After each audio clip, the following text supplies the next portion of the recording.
EST Afternoons here on Edmonton Sports Talk, your clear choice for Edmonton sports. Coming to you live from the William Huff Studios here in the west end of the city. I'm Hernan Salas, Joaquin Gage to my right, and our producer, once again, Matthew Wanek. And before we start, Gager, I think we got to give a big round of applause and celebratory whatever you want to call it, to the four horsemen of EST for their 1 year anniversary. The reason why we're here getting ready to kick off year two, and we're so proud to be a part of year two, but for the four horsemen here, we're like their saddles. We're like their saddles. It's just great. Awesome. Great. Unreal. Great stuff. Great stuff. So congratulations. You guys have done amazing work. And like I said, we're just proud to be part of this team going forward in year two. So many great and talented people here, Gagers. So Maddie, congratulations, my friend. You guys have done some wonderful work here at EST. And you guys should go out and celebrate tonight because it's been fantastic, Maddie. Well, gracias. Dusty's gone. So you can go out and celebrate. I got the Bears football game tonight. There. Okay. Who knows? You and Reed going? I have no idea. I haven't planned it with a lot of people. I think him and Jay might be going there as well. But in the end, it's was this for me? Sorry, I'm just saying this. No, it's exciting, but it's the start of year two. Onward, upward. We're going to keep going. Thrilled that, throughout the year, adding Trev, adding Zach was amazing. Yes. And then, going into this with Jay, and then adding Reed, and then adding this show, and going 6 to 6, and Oilers and Elks pre- and post-game coverage on this station. And then we've got Hello Hockey. We've got VIP Golf Show. We've got all of our friends of EST pods that are part of us, and then Hockey Edmonton is now on board. Like, there's just a lot of great things, and it's a lot of fun. And but honestly, we can't do any of this without our wonderful partners who have all been amazing. There were many partners that jumped on board last summer before we even started, which they didn't know what this was. They didn't know what they were getting into, but they still joined us. So very thankful to them, all the partners that have joined on throughout the year. But our nasties. Yeah, it's the listeners. It's a community. It's something very unique. I don't care if we aren't the best sports station in town. We have the best community in town. I can live with that. If we never ultimately are number one, I can live with that because of the community we have. Our nasties are just absolutely amazing. So thank you to them for joining us for this last year, and hopefully we'll keep providing them with content that they want to keep tuning in for on a regular basis. Yeah, without the listeners, Gager, you're really not going far in this business. So like Maddie said, the Nasty Chat's just outstanding. The community that's grown there, the inbox. And then just when you go out in town, like I go meet up with the guys for a hockey game and at BP's or at Hudson's, wherever they were, and just the amount of people that want to meet them and hang out with them. It's outstanding, the kind of the pull this station has and within the city and in the community. Well, this morning, driving my daughter to school, it was a part of me was missing not being here because you could hear, like I hear you show up and then the doors slamming. It sounded like the show was being broadcast from like a auditorium with the buzz of everyone outside and laughing, and that's the community that we've been talking about here. For years, I listened to Howard Stern a lot, right? Okay. And he has obviously a massive following of people and regulars that call in. And this is kind of along the same lines, that people, when people feel part of something that they feel passionate about, I think it's a mark, or it's a feather in the cap, it's a medal of the, how did you phrase it? The four horsemen, that they've been able to not only bring with them since a year ago, but also keep, and that's amazing. Thank you to all the nasty, all the 10,001 subscribers on YouTube. Yes. What a and yeah, feat. let's keep going to your neighbors' places and clicking subscribe. And sorry, I just want one major thanks from pretty much everyone to our fearless leader, Dusty Dilson. Like this doesn't, we're not here today without Dusty. We're not doing a lot without Dusty. Dusty's the one that has believed in this, believed in all of us to be part of this. And he's the one that's carrying this on. So a huge thank you to Dustin Nilsson for everything he's done and for allowing all of us to be part of it with him. He's Ric Flair of the Four Horsemen. It's a wrestling term. Yeah, he is the nature boy. I don't know who Arn Anderson is, but what was the other guy? Who are the Four Horsemen? It was Arn Anderson, Ric Flair. Was it Tully? Yeah, let me look this Tully up. or something. But then there was Someone's got to know. There was the Anderson brothers and Tully Blanchard, Arn Anderson, Ole Anderson. The Anderson brothers. But what was the fourth one? Who anyone Tully knows? Blanchard. Terry Blanchard. That's it. Yeah. Okay, yeah. Terry Blanchard. Yeah, he was always the Intercontinental Champion of NW. What was it? Was it NWA? Yeah, that was great. The old and then, NWA. Yeah. And then Flair coming out as the nature boy. It's just great. So Dusty's definitely Ric Flair. He's Ric Flair. Yeah, if he should have that entrance music every time he comes in here. Hey, do you have a favorite moment in your first year? Because you filled in a lot. You were on you're on Two Guys and a Goalie every Tuesday and Thursday. I don't mind, but do you have a moment where you were just watching and you're just howling and say, "Man, these guys just get it"? Gosh, it's tough to put me on the spot like this. I mean, just the fact that I try to narrow it down to one part. If I am going to, the first one that pops to mind was the golf tournament. As I was leaving, because I had to take my said daughter to dance. Yeah. I've been to multiple parties at the ranch. Or banquets after the day of golf. It's never been that loud in there, right? Everyone was having such a good time. Murray was yelling. It was great. But as I was leaving, I was seeing YouTube Trev outside with his sunglasses on, just baked in the sun. I thought you were going somewhere else there. Well, I think you could say either way, I think, at that point. I don't know if it was the sun or the devil's lettuce at that point, but he would just had the biggest smile on his face and just pounding back some steak. That was a moment I go, God, this thing's come a long way. And I'd have to say that one was pretty cool. Well, for me, it was because I was with the Elks and I'd always listen to these shows in my office in the morning. And it's when the boys were in Las Vegas and they were doing the hangout. And I think it was their last day there. You can tell they're just ready to come home. Dusty's sitting there smelling his feet. Lieutenant Eric's crushing Bloody Marys. And Matthew Wannick's going on this rant about Aiden Hill and Patrick Raw. And I was probably one of the best episodes. And I think I texted Matty while he was in Vegas. I'm like, guys, that was just an amazing episode. I don't know if it's in the Estes, one of the categories. It was nominated for EST of the year. I got to spend some time this weekend if I could find the time. As voting is now closed. It's closed. I got mine in. Yeah, I did. The voting is gonna now. I commence. I got to do the voting and then break it down to our 4 finalists. Next week I'll announce the 4 finalists, and then I'll go to my private panel of 4, the committee. That will now pick horsemen? Sure, the Estes Horsemen. The Estes Horsemen. And it's going to be close, I think, that one, looking at the votes. It's going to be close whether it's actually a finalist or not, but it was top 7 for sure. How were you feeling that day? Tired? Yeah. Yeah, it's ready. Like, we didn't sleep a lot. That was the thing. Like, it wasn't even like Vegas, baby. But it wasn't even that. Yeah. It was, we flew on so we did the shows on Monday. We worked all day. We then headed to the airport, went to Vegas, got to Vegas, immediately had to get to the Sphere, went to the Sphere, got back to the hotel room for like midnight. Yeah. I think Pacific time. So it's really like our bodies at 1 o'clock. None of us have really slept since we woke up that day. And then we had to be up at like 4 because the show we had the hour difference. So we only had like 4 hours of sleep. Yeah. And then it was just go, go, go. And there was no naps. There was no sleeping. So like overall, we got like, I think over like 4 days, I got like 8 hours of sleep total.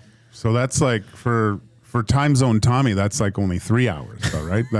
He's the only one affected by the time change, it seems. VR Montenegro. I forgot about that.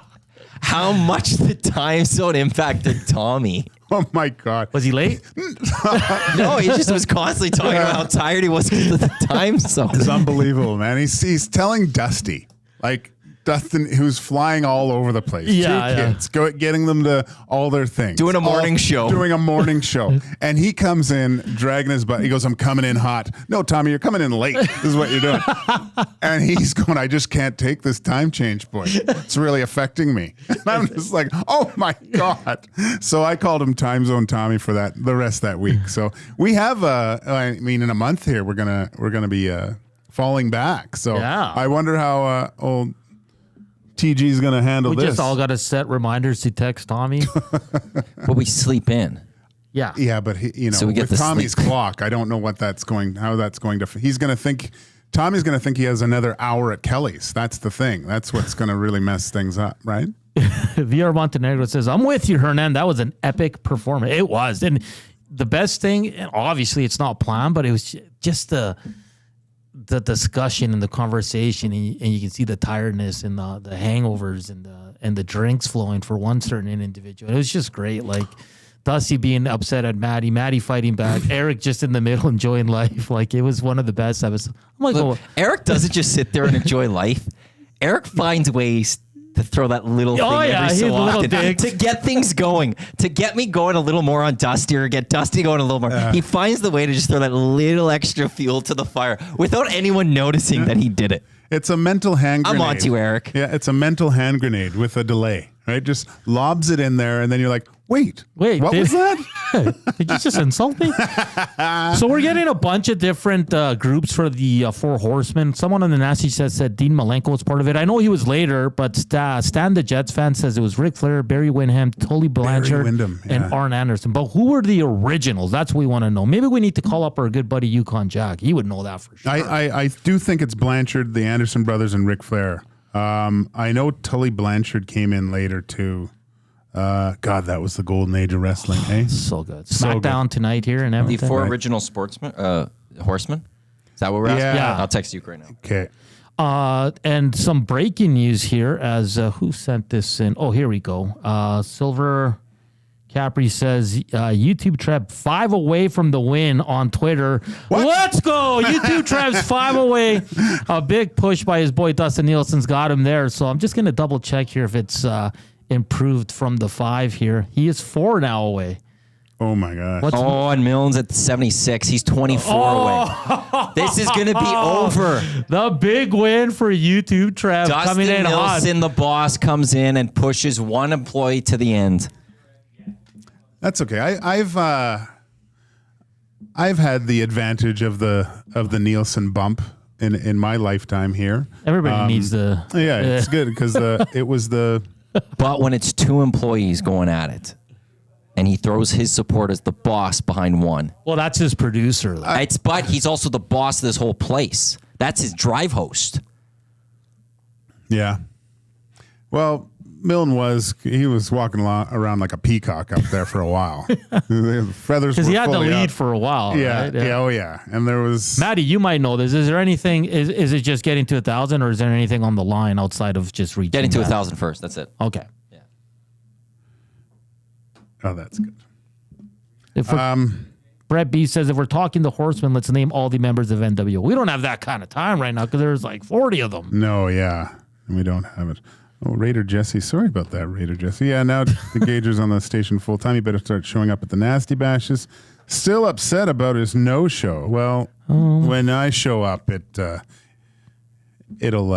be special. I don't know how special. We got a message here from Liliana Gage. Love you and have a great night. I'll see you tomorrow. That was from me to her. Oh, okay. Because that's the only probably way. It's like, so obviously driving, I can't text. So I had her text from her phone. Okay. And I said, take a picture or whatever because we were late and I couldn't do hot takes.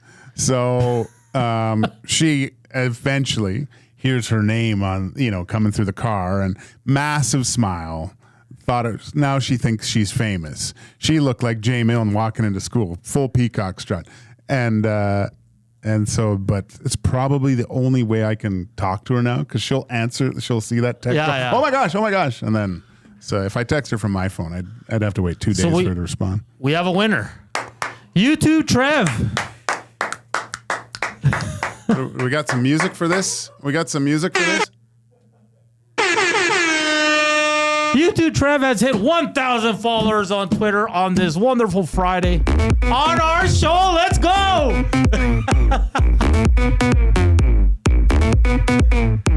Trev, My get in name here. is Julius, and I'm your twin brother. I've been looking forward to this moment my whole life. Excuse me, but I was just taking a shower. Tell me a little bit. How do you feel? Yeah, get in here. Get in here. I just want to say thank you to everyone who made this possible. I just went and gave Blue Guy the most sincere hug ever. And he just said, I got to be better. So everyone go give him a follow. He's an absolute beauty. Thank you to everyone. The Nasties. What an unbelievable year. Thank you. There you go, there he YouTube is. Trev. All right. At 1:20 in the afternoon on the September 6th, hits 1,000, defeats Jay Milne. That's amazing. Yeah. So. Amazing. All right. Coming up next, we will talk some sports on this show, but we had to give a big, shout out to the EST crew that was here and got it all started, the Four Horsemen for year one. We're on to year two and bigger and better things and just keep crushing it. The Nasty crew, everybody chiming in on the Paris Jewelers inbox at 780-218-9999. Fun show coming up, but we will recap yesterday's NFL game. What a game, Gager. A lot of great performances, a lot of fun stuff. The big toe comes down to a big toe. Yeah, what? No, we'll get to it. We'll get to it. The Elks depth chart is out. A big news out of Calgary as they make a change at the quarterback position. We'll be joined by Justin Dunk from 3 Down Nation at 1:40, and Doug McLean coming on, a broadcaster for the U of A Golden Bears, as they have a big football game down at Footfield tonight at 7 against Calgary as well. And we'll continue to have some Elks Oilers conversation. I know Elliot Friedman had a few interesting notes about the Oil. We'll get to all that coming up here on EST Afternoons. Here's Matthew Wanick with a sports update.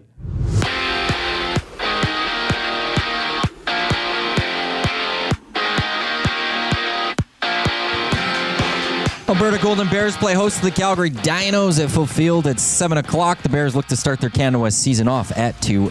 McLeod Bethel-Thompson will get the start for the Elks tomorrow when they play the Stampeders, while Calgary's making a change at QB with Logan Bonner getting the start over Jake Mayer. Join myself and Jay Milne for the Green and Gold kickoff show tomorrow, 4 o'clock live from Century Casino Sports Bar and Lounge. Week 14 will kick off tonight as the BC Lions and Nathan Rourke head to Montreal to battle Cody Fajardo and the Als. Kickoff 5:30. NFL Friday night action out in Brazil. We'll see the Green Bay Packers and the Philadelphia Eagles battle it out. And the Jays begin a weekend series against the Braves. Kevin Gausman gets the start for Toronto.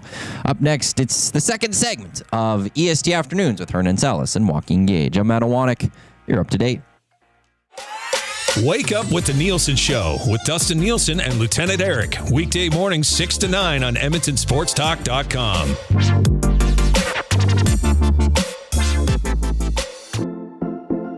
Get ready, Edmonton. The moment you've been waiting for is here. It's time to celebrate the best of the best with the Esties, as we honor everything from Edmonton Sports Talk's incredible first year. Join us on September 17th at Metro Cinema for an unforgettable night of excitement, laughter, and recognition. Tickets are just $10. Secure your spot by emailing Matt at EdmontonSportsTalk.com. And after the show, let's keep the party going at Hudson's White Ave for the official after party. Mark your calendar, grab your tickets, and get ready to celebrate the best moments of EST.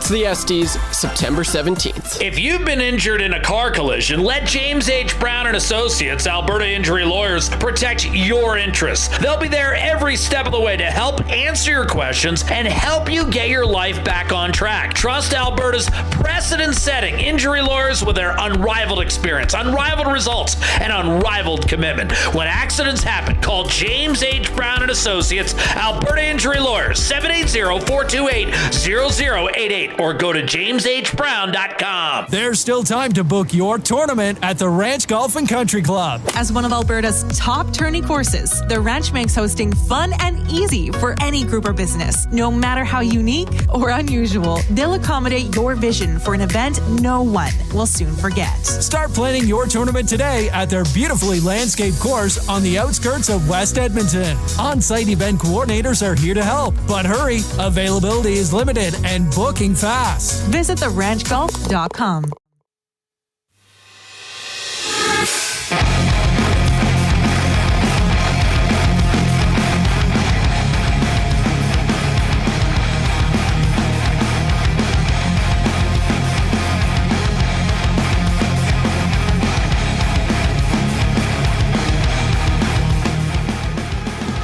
.124 Edmonton Sports Talk, EST Afternoons. Myself, Hernan Salas, Joaquin Gage, Matthew Wanick behind the camera. Reminder, you can listen to us live on EdmontonSportsTalk.com, TuneIn Radio, iHeartRadio, or watch on the EST YouTube channel. Paris Jewelers inbox 780-218-9999 or on the Nasty Chat on YouTube. Hit us up. A lot of congrats to our boy YouTube Trev for hitting 1,000 Twitter followers. Those are the things we like to celebrate here at this station. It's a happy Friday around here, being the anniversary, 1 year, the multiple ways to consume the content. What's your go-to in the car? What do you use? Probably TuneIn. TuneIn? Yeah. Okay. I'm an iHeart guy for some reason. You know what? I kind of use both. Yeah. I don't know. It depends on the day. I guess they're both the same. Like for me, it's no difference really. And when I'm at home, though, getting ready and having breakfast and all that, I have the boys on YouTube because I like the visual, right? Yeah. Oh gosh. Yeah. It's on right away. I like being able to watch it in the mornings, getting ready and stuff like that. But it's nice. I got an older car, so I'm old school with the auxiliary plug and plug it in. But it's fun with my son's car because it automatically clicks, right? So I'll be listening to it and put it in if I got the need for speed with his manual Civic to rip around, and it goes right. It clicks right in, which is nice. Oh, that's great. I haven't connected because I got a new phone and had to, got rid of the old ones. You have to connect it. My car's a little bit older too, but I just been too lazy to do that. So I just have it on. I'll put one headphone in while I'm driving and then just listen to the boys that way.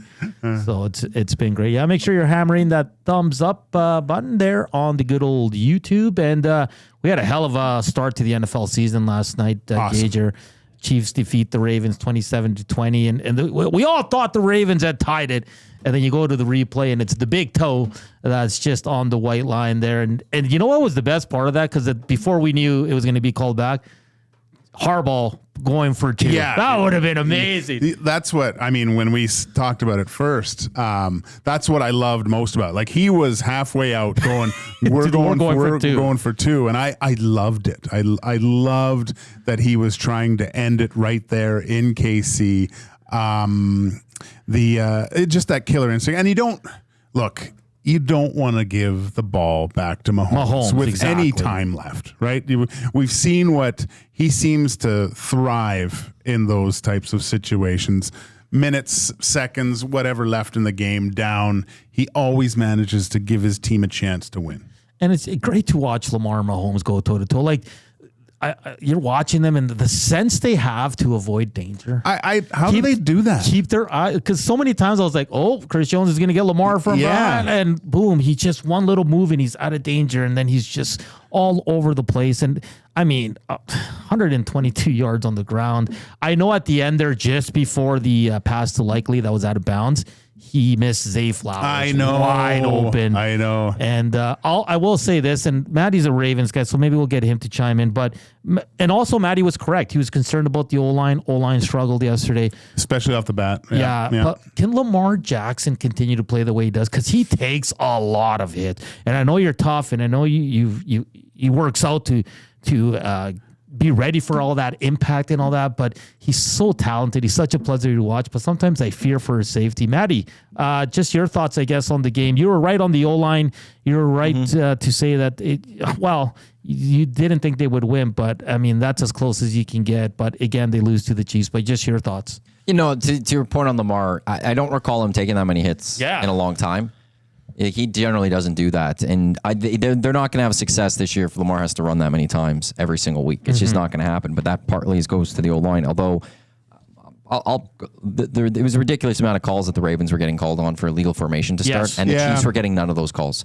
They were lined up in the same way at times. And there's pictures out there of them being because they're the ones that the rule was kind of supposed to be designed against, and it wasn't being called both ways. And their right tackle moves all the time. All the time. It was all the time. That was very frustrating. I don't want to blame the officiating, and I'm not going to say that that's why they lost, but it'd be nice to see some fairness and balance. If you're going to call that amount of ridiculous times in the first drive on the Ravens, do it the other way. Yeah. Call it the other way. Mike Tirico and Chris Collins were like, here's the standard in the NFL. Well, no, last night it was the standard for the Ravens, but it wasn't the standard for the Chiefs. I don't think the Ravens offense was playing particularly well. I don't think Lamar was at his best. And they took the Chiefs right down to that last play. So when I saw that touchdown that ended up not being a touchdown, I saw Harbaugh want to go for 2. I immediately was trying to text Warren Barris, who's also a Ravens fan, like, don't go for 2. I would have rather have gone to overtime. Oh, you didn't like the call, eh? No. Oh, interesting. I would rather have taken the chances going overtime in that situation. You just got back. You got that touch. I don't want this comeback and then you're going to lose by 1. Possibly. Like, no, go to overtime. Have confidence. The defense actually played rather well. The defense was very good for the most part of allowing the Chiefs, they allowed them to march the ball, but stopping them, holding them to field goals at times. No, I would have rather trusted the defense again and known Lamar could go finish this off. I just think in that situation, you just saw the confidence of the offensive building and the Chiefs kind of dwindling at that point. I thought they were ripe for it. I understand what you're saying, Maddie, but I thought I loved that call. Collinsworth, they were talking a lot about how much weight that Lamar has lost and how quicker he seems or explosive. I didn't see it. He just looks as fast as he did last year. I don't know what, and to the point, I don't know why the change in body type for Lamar Jackson going into this, trying to be a little bit quicker when he's already, and he takes that beating. I think that extra weight kind of helps absorb. This is what I worry about. I mean, he's 6'2", 205. I mean, he's lightning fast, but if he's going to be taking licks like that on a regular basis every week, that's going to wear him down. Yeah, he's got to start sliding. And get Henry. I mean, he still had, let's see, what did Henry have for rush? I think he was over 10 for sure. I know towards the end they had him out there. They didn't have him out there, sorry, they had Hill out there as well. But let's flip it to the other team, and Xavier Worthy, as advertised, electric. Not many touches, but 1 rushing touchdown, 1 receiving touchdown. And you know when Tyreek Hill's praising you on Twitter, you're doing something special. He's the second Chiefs player to score 2 or more touchdowns in their debut. Kareem Hunt was the last one to do it in 2017, also in Week 1, but against the New England Patriots. But I'll say this. The Chiefs' offense looks hella scary. Yeah. And they were missing Hollywood Brown. So fast. Mahomes looking like Mahomes again. Just, they're scary. It's both teams are I wanted pretty to change scary. my Super Bowl pick because I was like, I don't know what I was thinking. Again, it's Week 1, but I'm glad that we got to see a really, really good game off the start. It wasn't... it was never disappointing. There wasn't 10 minutes left in the fourth, and you knew who was going to win, right? Like that's what I love. I love when it comes down to the wire, and like you said, a toe. And I don't know, man. Like we talk about instant replay, and I know I realize he's out because it's over, but there's so many angles that they get to look at and slow it down. I don't know. I guess it's out. Whatever. It was the line is so fine, and it was just a great play, great catch. From what I was looking at, being able now to push the player out, right, if you can, and then still getting your feet in, almost unbelievable play by both. But Yeah, and Isaiah Likely, 9 receptions, 111 yards, 1 touchdown. How many Mark Andrews fantasy owners were pretty upset at that performance? And how many fantasy owners are hitting the waiver wire to get this Isaiah Likely if he's not already picked up? Because he had a hell of a game and some interesting comments post game saying, was that their best? Like, like we weren't at our best, and just kind of, I love it because he's creating some controversy there. He's taking a shot at them, and then. What did Mahomes say post game? What did he say again? I don't know. I didn't see it. Yeah. He was chirping him back. What did you think of the call? And he goes, well, you probably should have been in bounds, something like that. So just going to the nasty chat, Smitty the Welder says, no one is surprised that the refs were on the Chiefs side. Zulu says, Henry is too slow to find the holes. And I mean, he's getting a lot older and stuff. And he's kind of that power running back. And we'll see how they incorporate him a little bit more going forward. But for me, that was a hell of a game. Lamar and Mahomes never disappoint. Xavier Worthy is worth the price of admission, or if you're watching on TV or whatever. That was great. There's 2 things we got to get to here, and they're both kind of ridiculous. Like Travis Kelce's haircut. Like the look. Yeah, that's when you know you've made it, because you can do whatever you can do whatever you to your want. hair and just go from there, right? But you watch how many people will have that hairstyle soon. That's the thing. That's right? the thing, right? Like everyone's gonna go to their barbers and go, give me the Kelsey? And they're like, really? And what it keeps hairstylists employed. Oh boy! But it's a tough. I don't know. I was like, really, dude? Yeah. I mean, but you see him after the game, and the drip of him and Taylor. She's wearing the female Canadian tuxedo, and he's got the 2-tone shirt. Like they look good. Oh, they do. And people that get mad at Taylor Swift, she's not asking to be shown every chance they get, right? And like she's just sitting there watching her man play. And it was funny because my wife and I were watching the start. And they don't even show her that much. No. They showed him. When I think, did Travis? He got a record last night or something. Didn't he get something? Or I don't know. Maybe I heard something wrong there. But they showed her after he caught the pass. Right. It was a big. Like she's all happy, of course. But can you imagine her on this tour, going out and having to perform, being able to go to an event and just relax, have a drink and cheer? Like, it's probably the best time she's had in a long time. Right? And they have all the things, like the amount of the bonding between football families that watch games now and their daughters that want to watch and see if they can see. I think it's great. It's awesome. Brett B on the Nasty says Travis Kelce is getting ready for his role in the new Super Troopers 3 movie. Well, the other, I saw the first one. It was pretty funny. The second thing, all this talk about the new kickoff rule. Oh, it's pointless. Terrible. They're still kicking it through the end zone. Now the guys can't even get their fitness in because they're running a shorter distance. Yeah, it's so pointless. They got to move the ball up. Yeah. Well, what they'll do is they'll change it to, instead of getting the ball at the 30, they'll move it to get to the 25. Because right now, on average, on the return, they're getting to about the 28, 29. Yeah. You get the ball at the 30, so these teams are going, why are we going to risk this run? You move it, you make it to 25, and if the average is 29 yards, these coaches will be like, hey, return it. We're going to get those 4 yards, but maybe we could also return it. That's the rule change that's going to happen. I guarantee that's the change that happens. Come next year, they'll just change the touchback. Will go to the 25 as opposed to the 30, and it'll encourage more kickoffs, returns. But what about for? You think it'll just put it at the 20? I thought they would penalize it more. And I don't think you could penalize it.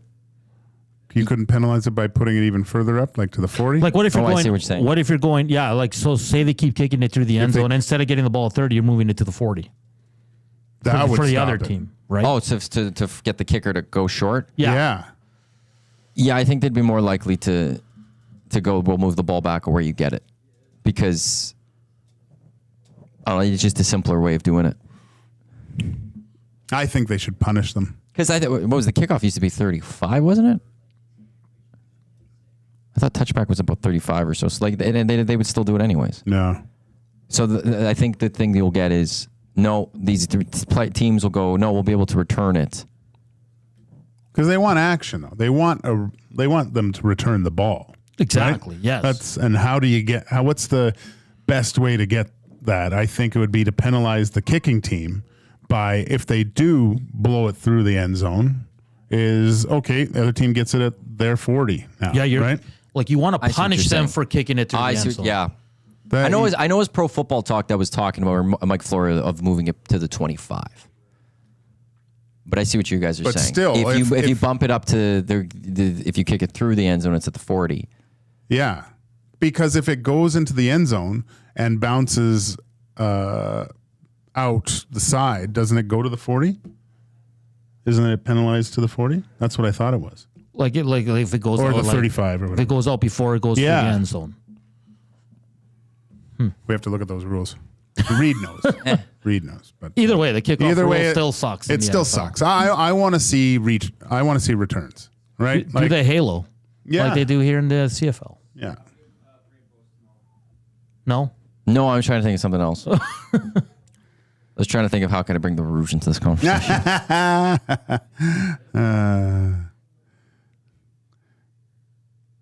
Boiler guy Dennis showing, I don't know if he was at the game or no, it's a download, but little picture of Taylor in the tuxedo. It was great. Not too much on there. Yeah. Like, and people go nuts. I don't know why they get mad at it, but whatever. It is what it is. But it was a great game. Awesome. We got another one tonight. Eagles-Packers from Arena Corinthians in Sao Paulo, Brazil, 6:15. That's going to be fun. And I know you're high on Jordan Love and the Packers, so this one's going to be another great game tonight to watch on this Friday as we head into the weekend. Coming up next, we'll talk some CFL Week 14. Lots to get to, lots of great games this week. We got one today, we got three tomorrow, including the Edmonton Elks hosting the Calgary Stampeders. Justin Dunk will join us from 3 Down Nation. But first, here is Matthew Wanek in a sports update.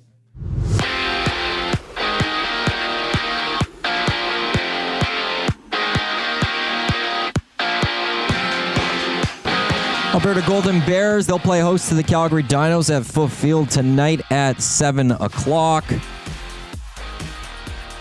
Bears are looking to start their season at 2-0. McLeod Bethel Thompson will get the start for the Elks tomorrow when they play the Stampeders. But the Calgary Stampeders, they're making a change at QB with Logan Bonner now getting the start. Join myself and Jay Milne for the Green and Gold kickoff show tomorrow at 4 live from Century Casino Sports Bar and Lounge. CFL Week 14 begins tonight as the BC Lions and Nathan Rourke head to Montreal to battle Cody Fajardo when the Owls kick off 5:30. There's NFL action tonight out in Brazil, and it'll see the Green Bay Packers and the Philadelphia Eagles kick off against each other while the Jays begin a weekend series against the Braves. Kevin Gosman gets the start for Toronto. Coming up next from 3 Down Nation, Justin Dunk joins Hernan and Gager. I'm Matt Owanek.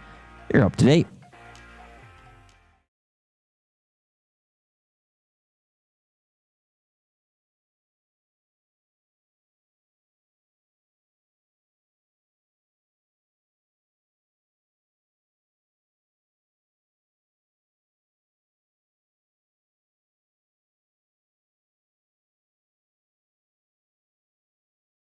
Still absolutely affordable, like the all-new Mazda CX-90 from Park Mazda. With the new luxury features like facial recognition settings and quilted detail Napa leather seating, I can pretend to be comfortable with all of my proper settings activated without even touching the button, thanks to Mitch Lewicki and the great staff at Park Mazda. I like to picture Mitch Lewicki as newborn 8-pound, 6-ounce Mitch Lewicki. You can picture grown-up Mitch, or teenage Mitch, or bearded Mitch, or whoever you want. Park Mazda, your dealer for life in Sherwood Park off Y Road, ParkMazda.com. At A&W, you can start the morning off right with a regular coffee and an egger of your choice for just $4.99.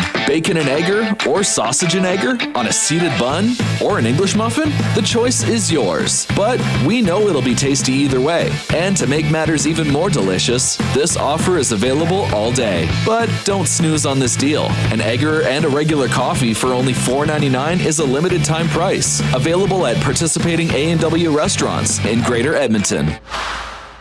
Get all the latest news and takes on everything Oilers with Dustin Nielsen and Tom Gazzola on the Oil Stream. Live at noon, Monday, Wednesday, and Fridays. Only on EdmontonSportsTalk.com.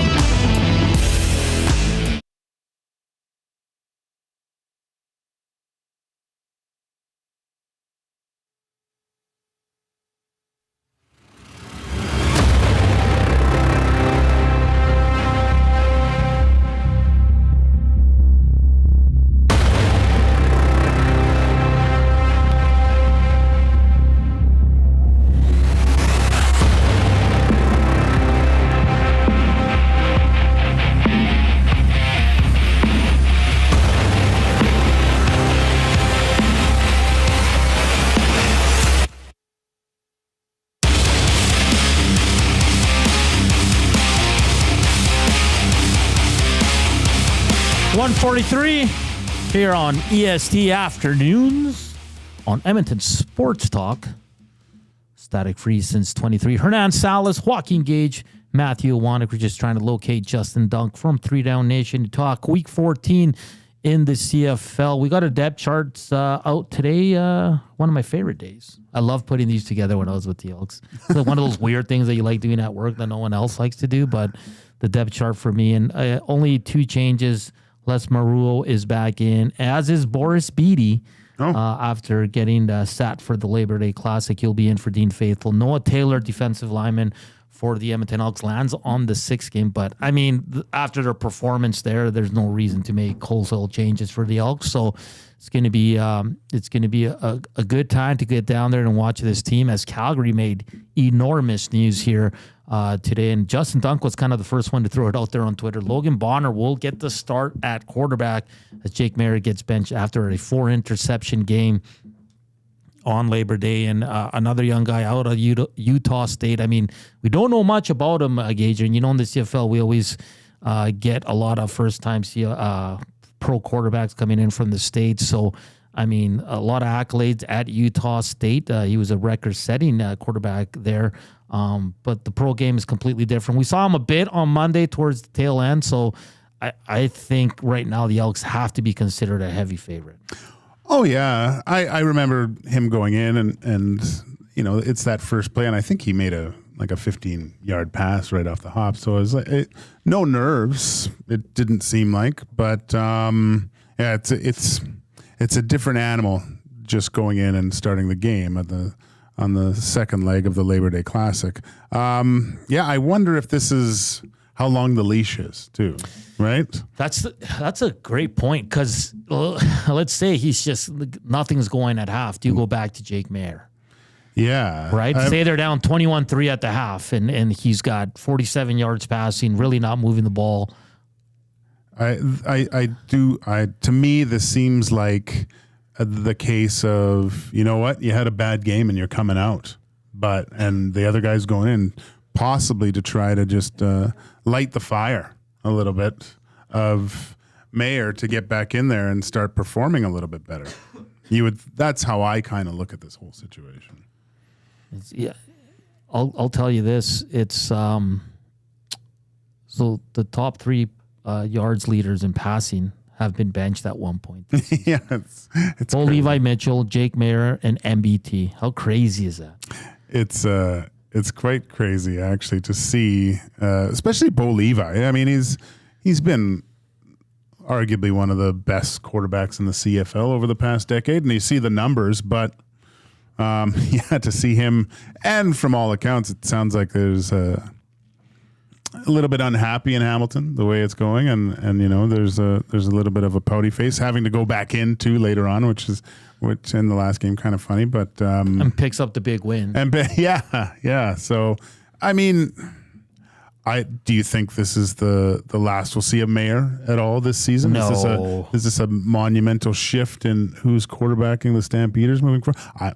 Well, it's hard to say because I don't know Logan Bonner. I don't know much about him. That's I mean, for a team, you would have to think like you would know better than I do the amount of scouting and preparation on the defensive side. They prepare for certain quarterbacks, right? So not having a huge book or a lot to draw upon, it gives, I think, the Stampeders a little bit of an advantage where you don't.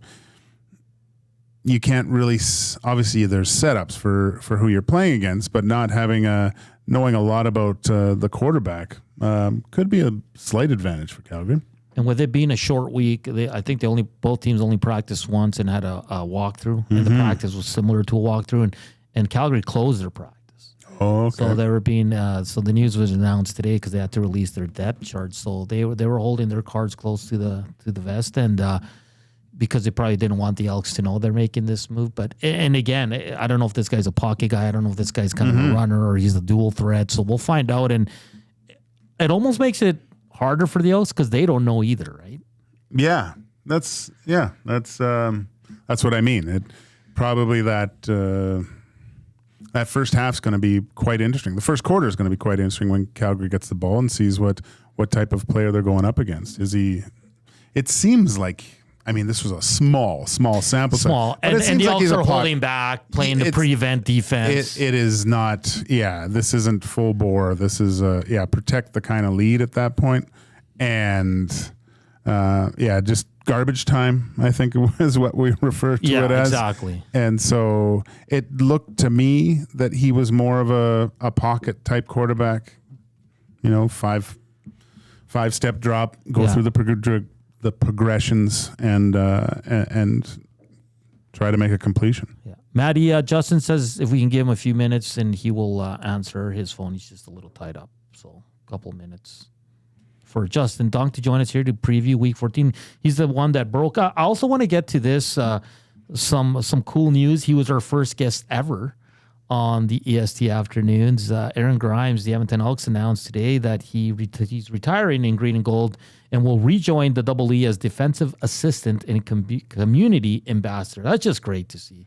Well, yeah, and good for us too. Just possibly now we have a coach. Yeah. We have a he can give us the goods that we've buttered up already to be a regular guest. So I can't see him saying no to that. But yeah, good for him. I remember I was in the hangout with him when he at the beginning of last year, and just talking about how much work he's had to put in, and then having him on the show. And I mean, I think it's really important for an athlete to, if retirement is close and they're getting close to it, to retire on your own terms is a big deal. And I think that's what we got from him, explaining the work that he's put in to try to get back, to give himself the opportunity and a real shot to get back to the CFL, becoming what seems like a little bit more of a numbers casualty. But now officially, and he's always said he's called Edmonton home, right? Even when he got traded and he was out in BC and it was closer to Seattle, it didn't feel like home to him. Yeah. And his daughters and they're Canadian and stuff, and he has a real connection to the city, which I think is great for when athletes like come back and make Edmonton home when they play here, even if they weren't born here. And when you think of Aaron Grimes, it's always in green and gold. Yeah. It's just, it makes sense. It's going to be great to see him on the sidelines. He has a lot of knowledge to give, an all-star, Grey Cup champ, was in the NFL with the Eagles.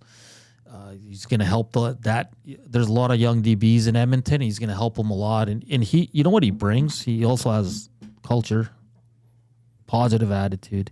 Just always good to be around. You never see Aaron upset. No. It's very rare. So, very positive guy. Yeah, I hope he can continue to join us. I think that'd be kind of cool. Probably have to push him to the 2:00 hour because practice usually rolls up until 1:30. Okay. But knowing AG, I know he's going to love it. Smitty the Welder says, funny that it's garbage time now, but when Ford played garbage time, that was different. It was different because Ford came in for a whole quarter. Yeah. And Ford's played.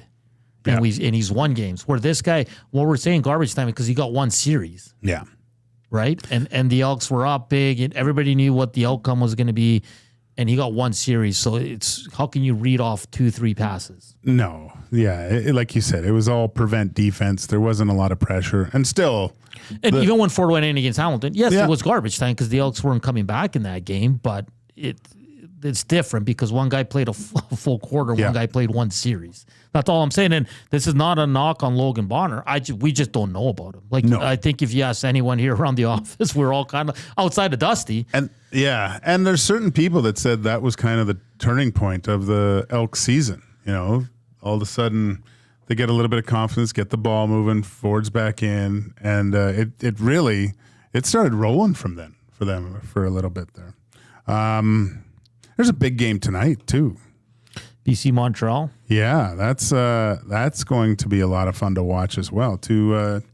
Nathan Rourke coming off his first win, looking really good in Victoria. Yeah. And going up against best team in the CFL. I don't want to take anything away from the Alouettes. Their record, you are what your record says you are. So they're the top team in the league. But I will say this, they've been due for a loss because they probably got away with 2-3 games they probably shouldn't have won. And good teams, that's what happens. That's what good teams do, though. Exactly. They get through it and they're able to pick up the dubs. So I think BC is going to roll in there, and it's tough travel for BC. They're coming off their Victoria game. It's going to be tough, and that stadium is small. The dressing rooms are extremely small. It's Montreal's the best city to go at, like if you want to go eat. The day before you're hanging out and you want to walk. You go into old Montreal. It's awesome. Beautiful. But you go to work at that stadium, and it's still the views and everything. The atmosphere is great, but as to go work there, it's tough because it's an old stadium, right? It's for college. Yeah. But it's not, it can get that kind of that nice tight atmosphere. Like we were talking about what should be done with Commonwealth. How do they change it? Right, getting the fans closer to the field. The fans are way closer. Right? You feel it a little bit more. I think we can push Justin to 2:00 here, because by the time we get him on, we have to go to break either way. But what did you make of Boris Beatty returning? I think it was just a reset for a vet player. Yeah, I mean, we were talking about resets. This could be a reset at the quarterback position for Calgary. Yeah, just sometimes sitting down and like a starter, or, the guy doesn't want to sit on the bench, right, and watch the other guy. You want to be out there and helping your team and making a difference in a positive way. So, hopefully it works out because, just a weird season for him. Right, compared to last year, he was, it was automatic. Like I don't know the stats exactly, but what is he this year? 76%, and last year was like in the 90s. 90, it was his best season ever. I mean he looks like a linebacker when he gets out there. Huge leg, but just seems to haven't. And I will say this about Boris Beatty: he knew the news that he wasn't going to play in the Labor Day. He was still very. How could I say? He was an excellent teammate. He was professional. He was still out there helping, the kicking squad, talking to Dean, and that's what I like to see. Is no one likes to sit out a game, especially as a vet. But when you can sit there and just say, yeah, okay, I agree. I'll take a 1-game reset. But he's still talking to the guy that's going to replace him and helping him, giving him tips and filling in anywhere on practice because he helps the quarterbacks. He helps the special teams. It's great to see because Boris is always involved in all the activities. He helps out. So it's great to see. So hopefully Boris can bounce back here after a 1-game reset. They're going to need him. Yeah. They are because especially down here, it's crunch time. The West is so tight. A lot of games come down to the last 3 minutes. You know what that means. You're going to have to make your field goals, walk-offs, all that. We've seen a lot this year already just with the Elks. So Boris Beatty is going to return to the lineup. The Elks take on the Stampeders Saturday at 5 o'clock. It's going to be a great day. It's going to be like plus 30. The tailgate's going to be bumping. The Elks are going to have free hot dogs at the tailgates. It's a family day theme. Kids 17 and under get in free with a purchase of an adult ticket. Wow. The expanded kids zone in the entire field house, so the kids can go in there and have some fun. Pre-game happy hour. I like this. $3 hot dog, $6 beer starting in the stadium 1 hour before kickoff. And probably the best part of the night, they're giving out 10,000 cowbells. Oh my God. That's going to be so loud. I couldn't pick a better game not to work at. Jesus. You're like, darn. Oh, darn it. Phew. I wanted to go family plans. I can't make it out, but it sounds like tickets are selling hot. Yeah, I heard that there's only like a few thousand left. Yeah, I heard. Actually, Evan Dom was on with Reed and JS, and he said, tickets have really picked up since the win on Labor Day, and that's what it does. I mean, your team's winning, and you just win that game.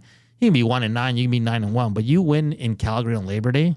Everybody wants to go to the rematch. There's a lot of factors that I think have added to the increased ticket sales for sure. The product is better on the field. First of all, right? 100%. Yeah. And not only that, but the way that they're playing, the way that they're winning games, the fact that they should have beat the Montreal in that game. It should be 5 in a row up to this point. And they're exciting. Exciting. Playing Calgary, won the first leg. Weather's going to be absolutely ridiculous. Like it's a perfect afternoon of CFL football. Predictions? I have to go with the Elks. I think, especially with the quarterback. Yeah, the quarterback is puzzling to me, and I just think that there's a little bit more of they got a little bit more of a grr on, a little bit of a hunger for some wins here. I think there's, from everyone we've talked to over the last little bit, there's way more belief, you know? And when I look at how the start of the regular season went and those walk-offs that you mentioned, those just sap your soul because you're in the game, right? And it's almost, I mean, it doesn't really matter if you win by 1 or you win by 50 but when you lose that close, you know, it hurts more. It hurts more, I think, when you know you were in the game, aside from this game was over at halftime, right? Yeah, it doesn't, exactly. where you're already looking forward to the next game. So I think that probably affected them a little bit more until they started turning this thing around. Still trying to connect with Justin Dunk. We're hoping to do so in the second hour here. Still to come, Doug McLean. He's going to be calling the game for the U of A Golden Bears tonight down at Footfield as they take on the Calgary Dinos. They're 1-0, picked up a big win last week. The Dinos are 0-1 to start the season. Matty Wanet's going to be down there. I know Reed Wilkins is going down there. It's always a great time, and especially with this weather, go enjoy some university football. It's going to be a great night. But hoping to get Justin Dunk from 3 Down Nation here in the second hour as we roll on EST Afternoons. Hey Edmonton, ready to take advantage of lower rates and better pricing? South Fort Chevrolet in Fort Saskatchewan has you covered. From rugged trucks to sleek SUVs. And with over 40 years in business, you can trust that you're getting the best deal on your new ride. As the proud title sponsor of The Nielsen Show, EST listeners can drive a little to save a lot with South Fort Chevrolet's transparent pricing and down-to-earth sales team.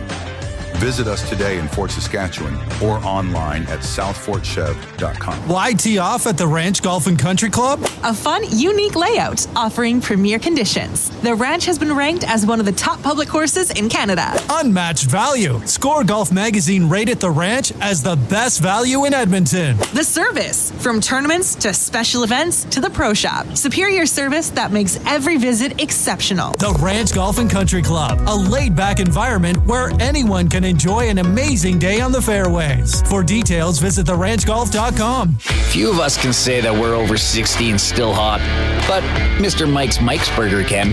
And to celebrate over 60 years of Mr. Mike's famous burger, you're invited to taste history for only $8.99 at Mike Burger Madness. Savor the original flame-grilled Mike Burger on their signature garlic French loaf for a limited time. Dine-in only price of just $8.99. Sides extra. It's Mr. Mike's Mike Burger Madness, and you'd be mad to miss it. Offer ends September 30th. Eat locally, enjoy casually.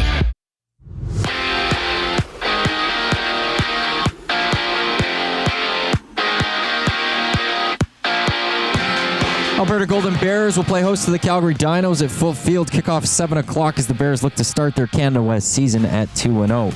McLeod Bethel-Thompson will get the start for the Elks tomorrow when they play host to the Stampeders, while Calgary's making a change at QB with Logan Bonner getting the start in place of Jake Mayer. You can join myself and Jay Milne for the Green and Gold kickoff show tomorrow right here on Edmonton Sports Talk. Getting going at 4 o'clock. We'll be live from Century Casino Sports Bar and Lounge. CFL Week 14 will begin tonight as the BC Lions and Nathan Rourke head to Montreal to battle Cody Fajardo and the Als. Kickoff is 5:30. NFL Friday night action out in Brazil. We'll see the Green Bay Packers and the Philadelphia Eagles battle it out. And the Toronto Blue Jays, they open up a weekend series against the Braves. Kevin Gausman heads to the mound for Toronto. One game already underway. The Yankees have a 3-0 lead over the Cubs.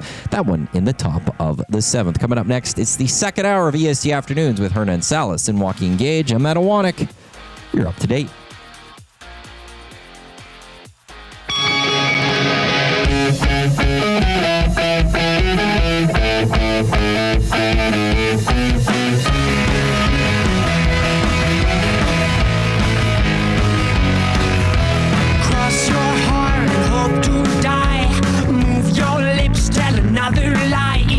Going to curse, choose your words wisely. 2:03 Friday afternoon. Welcome to Edmonton Sports Talk and EST Afternoons, live from the William Huff Studios here in the west end of the city. He is Joaquin Gage. I am Hernan Salas. Matthew Wanek behind the glass as we'll continue to track Justin Dunk here as trying to get him on the line here to talk Week 14 in the CFL. But we could talk some Oilers here while we wait. Elliot Friedman on his 32 Thoughts podcast had a couple interesting points. Gager. Said PTO-wise, Kevin Shattenkirk is a name that keeps popping up regarding the Edmonton Oilers. I'll start there. The second thing he said a lot of players are taking the Oilers off their no-trade list. I mean, it makes sense. Why wouldn't you want to come here? And especially if you're a defenseman that can play in that 4 or 5 spot, you're probably looking at it and being, especially if you're a right shot. Yeah. I mean, if you're, like you said, a right shot D, was what probably the Oilers are trying to look for at the moment. Shattenkirk was like highly sought after there for a while, wasn't he? For a little bit, in his younger days. St. Louis days. 35 years old. A little over $1 million with Boston last year. I think he's still some service, but like you said, in that 5, 6, 7 range.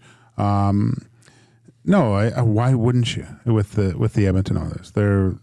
I think they're favored to win the Stanley Cup. I take it with a grain of salt too. A lot of things have to happen. Yeah, just because you're the favorite before the season starts, we all know how that goes and how it doesn't really reflect of how the start of the season may go for your team.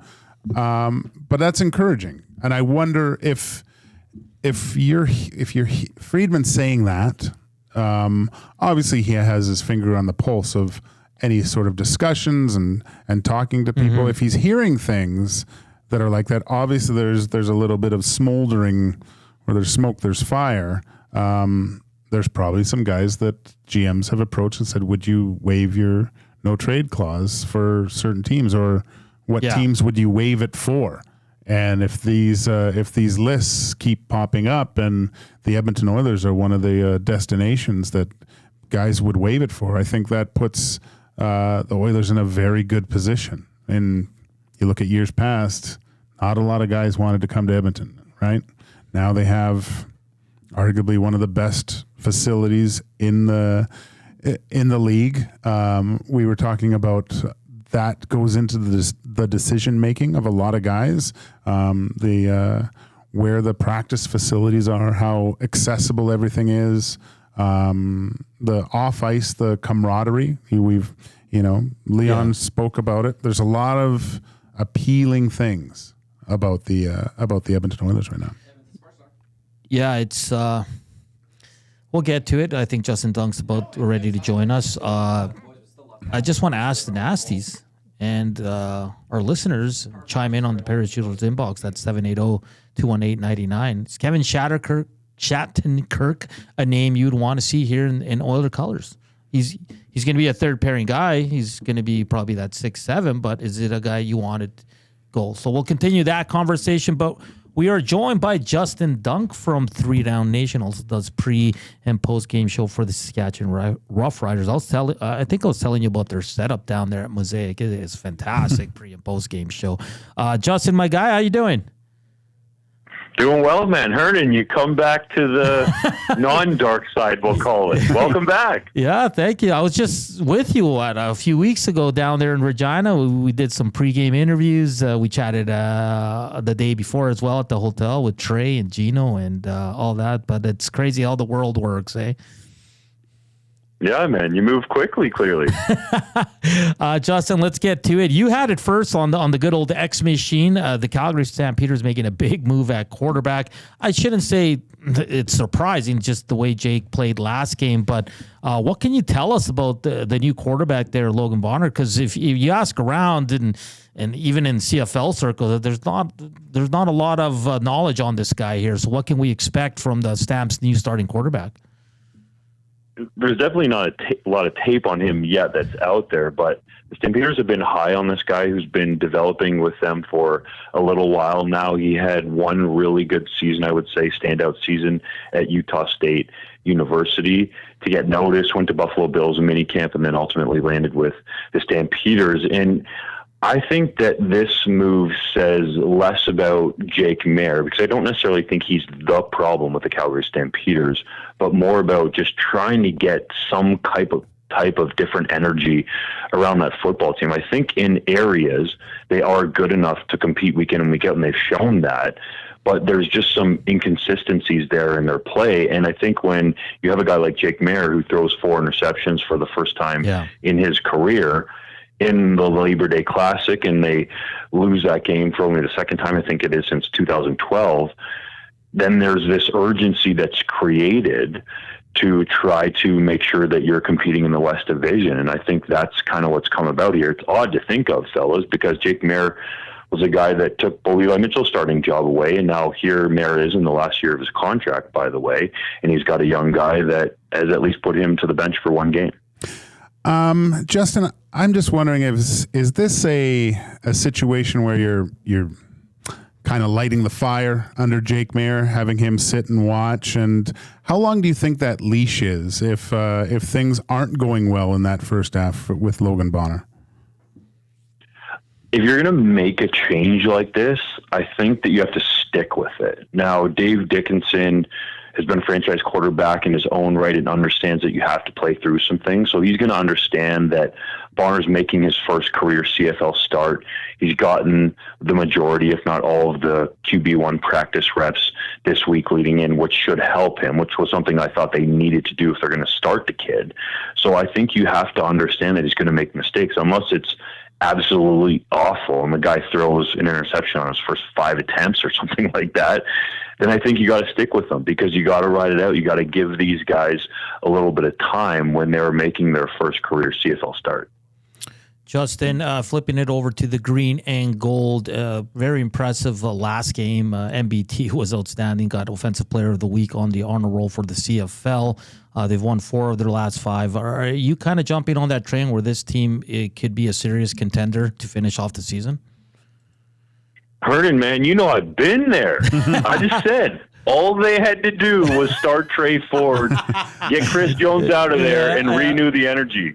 And look what happened, man. When you came to town, when you were with the Elks, your previous employer, when they played the Riders, I was like, this is it. There's a totally different feel around the team with Jarius Jackson as the interim head coach, with G. Roy Simon as the interim general manager. I know Trey Ford's been hurt, but McLeod Bethel-Thompson has come back into the starting lineup and played at a high level. Like, the guy's throwing the football all over the field on a talented secondary in the Labor Day Classic. So, yeah, I think this team has some great mojo right now, but they got to keep it going, right, because of that slow start that they had at the beginning of the season. Also tonight, big game in the CFL, BC Lions, Montreal Alouettes. Interesting. Nathan Rourke coming off of his best game after coming back from the NFL. Looks like Cordy Fajardo is going to be in. Look, we were talking before Montreal. We were saying, well, did they deserve to win some of those games? You know, it was close. They seemed to just eke it out, but that's what good teams do. And now you have a team in BC that got a little bit of its confidence back. What do you see? Do you see BC keeping this thing rolling, or is this going to be number 12 for the Montreal Alouettes tonight? You know, guys, forget the game for a second. All I want to know is behind the scenes, does TSN ask Nathan Rourke to do a halftime interview? That's all I care. Okay? You know what I'm talking about? Does he actually do a full one? Is it just a couple of words and then he jogs to the locker room? No, but in all seriousness, I think this is a very intriguing matchup. It's very difficult for BC to go all the way across the country into Montreal. It's difficult for, any of the Western teams to do that, really, and even some of the East teams with the way that they got the air horns going and the home field advantage. And I think you hit the nail on the head there, that the Owls have done a great job of winning close games, and that's why their record is what it is. And honestly, I think it's largely a no-name defense, aside from Darnell Sankey and, Sean Lemon's suspended. Mustafa Johnson up front plays at a consistently high level. But, I challenge anyone out there to name a couple starters in the secondary outside of Marc-Antoine Dequoy. Now, I can do it, but I think your average fan would have difficulty doing so. So Noel Thorpe has this no-name defense playing at a high level, and you've got playmakers on offense doing their thing. The offensive line has been solid. Walter Fletcher has looked really good at the running back position. It's too bad that Austin Mack got hurt in practice and placed on the 6-game injured list. But, yeah, that dude back into the mix, and it seems like the Owls will have at least the opportunity to host the East Final and get to a Grey Cup and potentially go back-to-back. But, guys, I just look at last year with Toronto Argonauts. Everybody thought, the Argos are going to romp their way into the Grey Cup and probably win back-to-back. But that didn't happen because I think if you don't deal with some of that adversity during the season, it's difficult when you get into playoff time, you're in a close game, to have that kind of pressure on you. That said, the Elks have been great winning these close games in the regular season. Justin Dunk from 3 Down Nation joining us here. Now, you obviously cover this team, Saskatchewan Roughriders, winless in 6 games, Justin. But I know a lot of people out there are comparing it to what happened last year, kind of the fall towards the end of the season. I think it's a little bit different because this is a team also, I think, similar to the Elks early on in the season where they're losing those close games. They're right there almost in every game. But what's going on there in Riderland? And, I tune into their post-game shows and listen, in Edmonton here, it's crazy when the Oilers are struggling and all that, but there's nothing like a Riders post-game show when they lose. It is absolutely chaos, and it's fantastic. But what's going on there with the Saskatchewan Roughriders? Because I don't think they're a team as bad as being winless in 6. No, I think you're right. You look at 4 of the losses during this stretch have come by 1 point, 2 point, 3 points, and 4 points. So we're talking about a razor-thin margin in these victories. And I think ultimately what it's come down to is the Roughriders having a lull at some point in these games and not being able to get it done for different durations of time, right? You go back to their loss in Montreal. The first half, they looked dominant. The second half, CJ Rivas misses what should have been a sure sack on Davis Alexander, and all of a sudden the Alouettes come all the way back and really, for the most part, controlled the last 30 minutes of that football game. More recently, the Labor Day Classic, the Riders looked, pretty good to start the game, but had a lull there in that second quarter. Mario Alford essentially gifts a touchdown to the Bombers. And I think the Riders were in a state of shock because it seemed like they were right in that football game. Come out in the second half, Chris Trevler's in the game. They really controlled it to try to get back into it and fought to the end. So I would agree with your earlier statement there that this does not feel like the Craig Dickinson teams of the past couple of years with the Riders.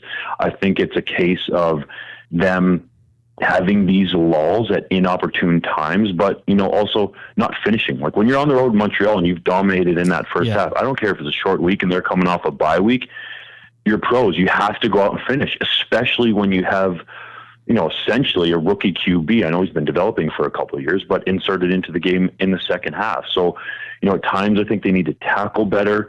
The offensive line has had, some injuries and some crazy stuff. Like there were 3 guys that played center in the Labor Day Classic for the Roughriders. Like Trevor Harris is like, who's snapping me the ball next, right? Peter Godber, Zach Fry, then Logan Ferlin. So it's going to be Logan Ferlin this week. But as a whole, I think the offensive line has played well. You would probably want to see them run the football more consistently. But I just think it's about this team changing, and it's so cliche, and I hate saying cliches, but those 3 or 4 plays that happen in a game and these close losses to go their way to get some wins. Yeah, no, definitely. Justin, it's a big game, the Banjo Bowl. Do you think Saskatchewan can go into Winnipeg and win that game?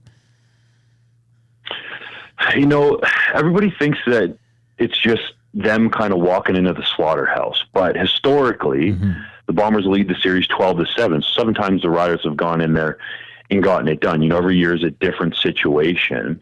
But I do really get the sense, being around the team this week, I spent the whole week in Regina, that they are laser focused and they know how much this game means, not only in the standings, fellas, but for the season series. Yeah. This is going to decide this season series, and with them so close in the standings, it's going to give one of these teams a major advantage as we go down the stretch here. So, I'm not going to go out on a limb here and say that the Riders can win the game. I think it will be competitive because that's a hostile environment. It's going to be so loud in there for the Banjo Bowl, or in Regina they call it the Labor Day rematch. And, guys at practice this week, like you could hear them pumping in the crowd noise, like not just at the stadium, like around all the areas of the stadium. It was freaking loud, man. So they're trying to prepare for it the best that they can, and I think it will be a competitive, entertaining game. Justin, great stuff. Enjoy the games this weekend, and thank you for taking the time to join us. Hope to run into you here from time to time, maybe at the Grey Cup or something like that. But always good dealing with you when I was with the Elks, and we'll continue to watch you and your work. You guys all do great work at 3 Down Nation. But all the best, and thank you for taking the time on this Friday afternoon. Thanks, fellas. Happy to join, and definitely do it in the future. Justin Dunk from 3 Down Nation joining us here on EST Afternoons. Great breakdown. He's right up there with Maddie when it comes to the president of the Trey Ford Club. I don't think anyone there's only one president of this fan club, and he's talking to you right now. That's great. Hey, there's a lot of room for everyone else. Yes, but he could be a vice president. I'll gladly welcome as a vice president. It's a big bus. You're just driving it.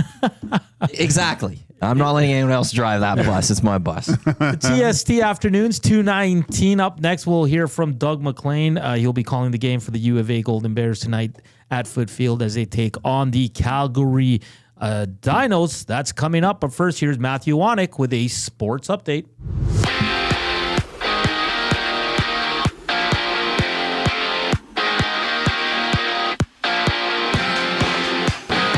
Alberta Golden Bears will play host to the Calgary Dinos down at Foot Field, 7 o'clock tonight. The Bears looking to start their season at 2-0. McLeod Bethel-Thompson, he gets the start for the Edmonton Elks tomorrow when they'll play the Calgary Stampeders. Calgary's making a change at QB themselves, though, with Logan Bonner getting the start over Jake Mayer. Join myself and Jay Milne for the Green and Gold Kickoff Show live right here on Edmonton Sports Talk at 4 o'clock tomorrow. We'll be live from Century Casino Sports Bar and Lounge. CFL Week 14 begins tonight as the BC Lions and Nathan Rourke head to Montreal to battle Cody Fajardo and the Als. Kickoff 5:30, while the NFL has a Friday night action out in Brazil. You'll see the Green Bay Packers go up against the Philadelphia Eagles, and the Jays begin a weekend series against the Braves. Kevin Gosman gets the start for the Jays. Up next, U of A Golden Bears color commentator Doug McLean joins Hernan and Gager. I'm Adam Wanick. You're up to date. Don't feel like working? Join the Hangout. You never know what you might hear. Weekday mornings 9 to 11 on EdmontonSportsTalk.com. Hi there. If you're like me, you like to picture yourself in luxury, even though there's absolutely no way you could afford it. And if you can, well, even better. Thankfully, I picture myself in something that is luxury, but still absolutely affordable, like the all-new Mazda CX-90 from Park Mazda. With the new luxury features like facial recognition settings and quilted detail Napa leather seating, I can pretend to be comfortable with all of my proper settings activated without even touching a button, thanks to Mitch Lewicki and the great staff at Park Mazda. I like to picture Mitch Lewicki as newborn 8-pound, 6-ounce Mitch Lewicki.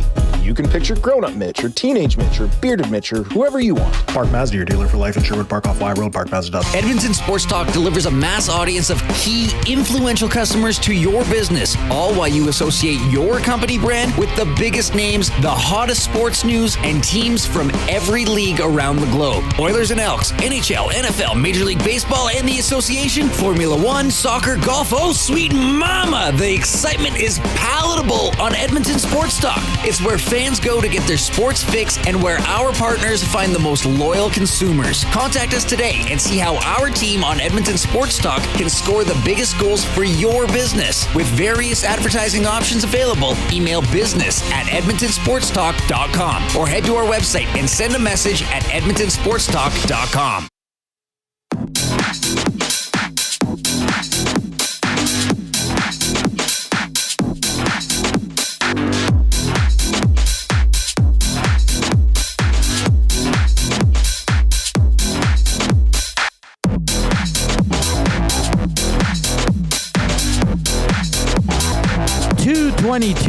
Here on Edmonton Sports Talk. It's EST Afternoons with Hernan Salas, Joaquin Gage, and Matthew Wanick. Reminder, if you want to listen live, you can listen on the TuneIn Radio, iHeartRadio, or you can watch us on the EST YouTube channel. Hit us up on the Paris Jewelers inbox at 780-218-9999 or on the Nasty Chat and hammer that thumbs up button. Great stuff by Justin Duncan. We broke down Week 14 in the CFL. It's going to be a lot of fascinating games. We're going to turn all over to some university football as we're joined by Doug McLean, who will be calling the game for the U of A Bears tonight as they look to go to 2-0 and host the Calgary Dinos. Doug, how you doing this Friday afternoon? I'm doing great, Hernan. How are you? I'm doing great. It's always great to catch up with you, Doug. Looking forward to the game tonight. Bears picked up a big win last week to go 1-0. Can you just talk a little bit about what you're seeing from quarterback Eli Hetlinger? I was with him, and I pretty sure it was 2023. He was part of the internship program with the Edmonton Elks. Just a great kid, phenomenal talent. Came so close last year. But what are you seeing from Eli this year heading into game 2?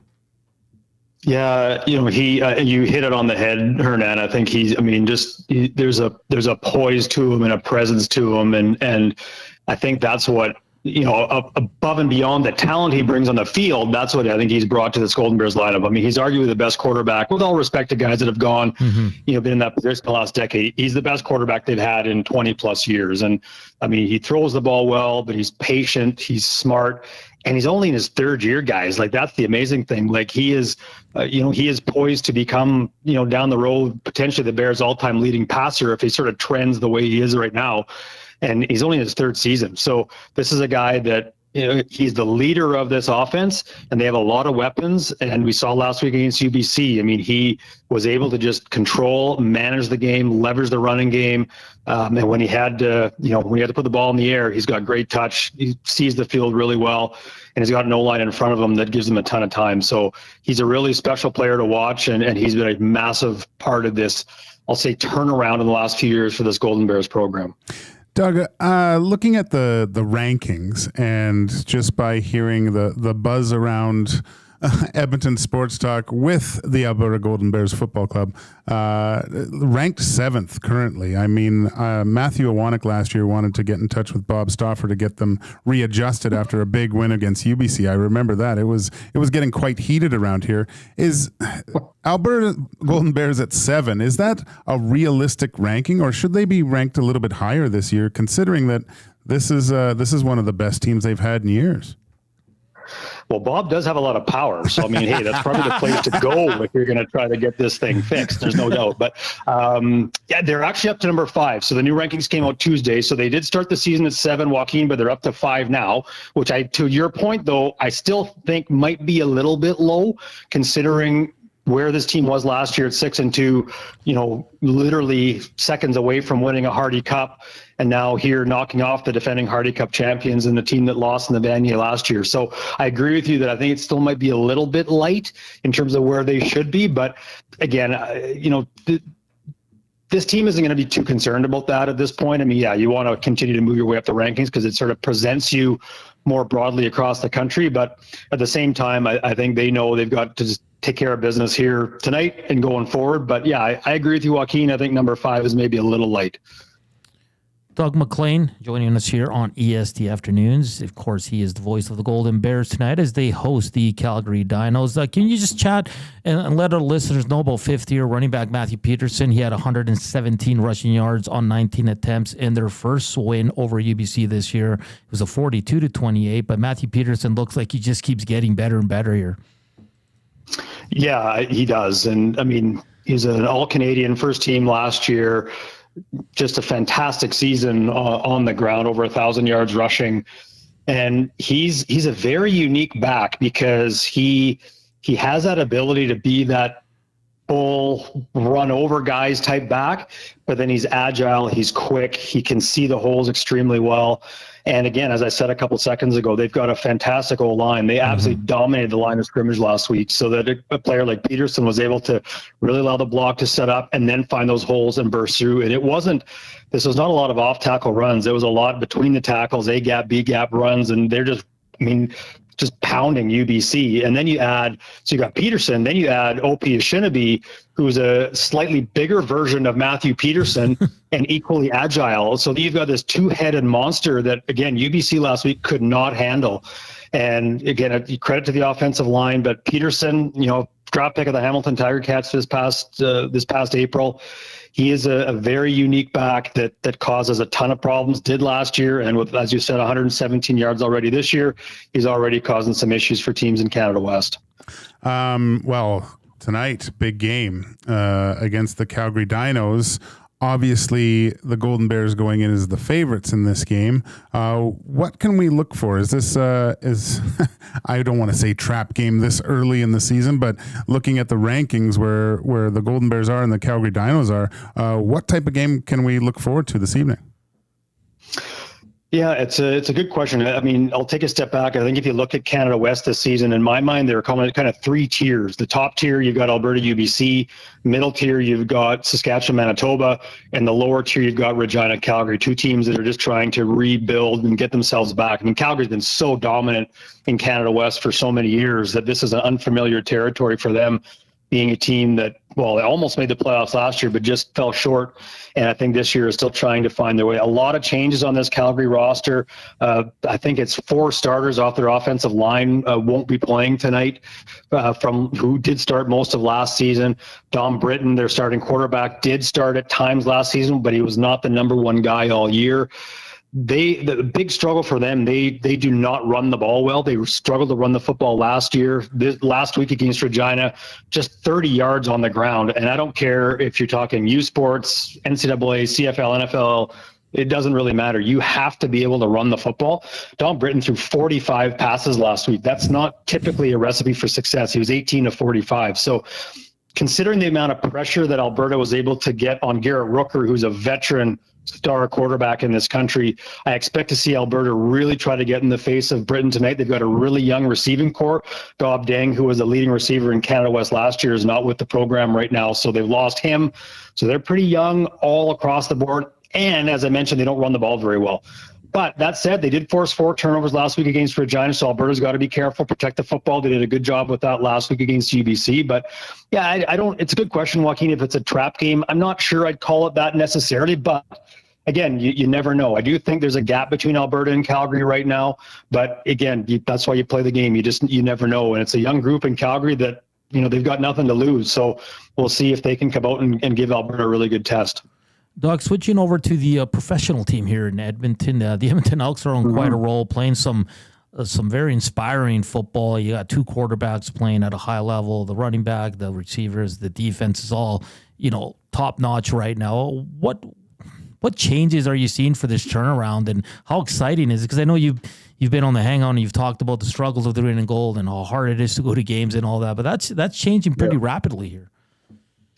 Yeah, you're right. I mean, I think when you're 0-7 and everyone, where my seats are at Commonwealth, everyone's like, oh, gee, here we go again. Like, come on. Like, at some point, this has to go the other way. And they were just inventing ways to lose games, unlike anything I've ever seen in my life. But you're right. They kind of stuck with it. And the coaching change, I think, obviously made a difference. And what that is, I don't know. Hernan, you were closer to that team for a long time than certainly me. And again, it doesn't matter what was going on in the room, but it's clearly made a difference to some degree on the field. I think the one thing that I would say is that there seems to be a little bit more continuity to this lineup. And I think especially defensively, that makes a big difference. You're certainly seeing the secondary flying to the football a lot more effectively, linebackers as well. So I think the speed that I know Chris Jones is trying to build in, I think you're seeing it become more effective now under Jason Shivers. And then offensively, you think about once Ford got hurt in that game about whenever that was a month or so ago, and Bethel Thompson's come in. He's been, not that he was necessarily bad in the 0-7 start, but I'm not sure in any of those 7 games he was the clearly better quarterback of the 2 playing. So the opposition quarterback was at worst at the same level. And at some point you need your quarterback to step up. And I think he's done that since coming back in for Ford. He's protected the football. He started him against Calgary last week. The accuracy, I think, was much more what we're used to from Bethel Thompson. And then the running game, and they've got such unique weapons. We talk about with Alberta and Peterson and Oshinabe. You look at the Golden Bear, or the Elks rather, and what they can do with that combination of Leak and Rankin and Kevin Brown. It's a really interesting mix of backs that they can go to, and the receiving core starting to come to the fore too. So it's a really well balanced attack. The offensive line seems a little bit more settled. So the one word I would use, I just think there's a little more continuity to the lineup right now, and I think you're seeing that pay dividends on both sides of the ball. We look at the kind of the schedule for the Elks. I think it's a season defining moment, these next 3 games. If they can obviously take this whole Labor Day Classic, take both games and look ahead to probably 2 of the best teams in the CFL playing right now. How would you rank the Edmonton Elks and chances of a playoff berth and possibly moving forward through a good playoff run? Well, it's a lot better than it was 6 weeks ago. So yeah, they've definitely turned a corner to a degree. But yeah, I agree with you completely, Joaquin. I think winning tomorrow is vital. I mean, you need to get a little bit of a gap between you and Calgary because the West is just so tight.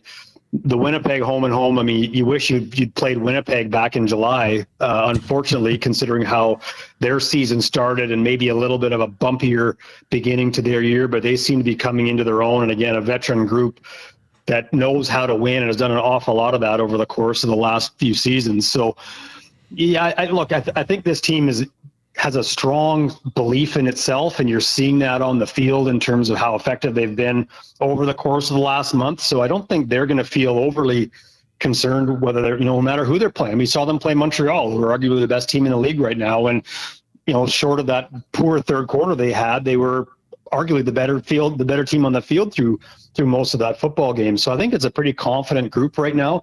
If you can win tomorrow, I mean, a split against Winnipeg puts you right in the middle of the pack again. And considering where everybody's at, I know you guys are just talking to Justin, and he was, obviously with his connection to the Riders and their struggles over the last many weeks, the door is certainly opened. I think BC is the best team in the West, and I think they're going to prove that as Rourke gets more comfortable and Matthew Betts back on the D-line.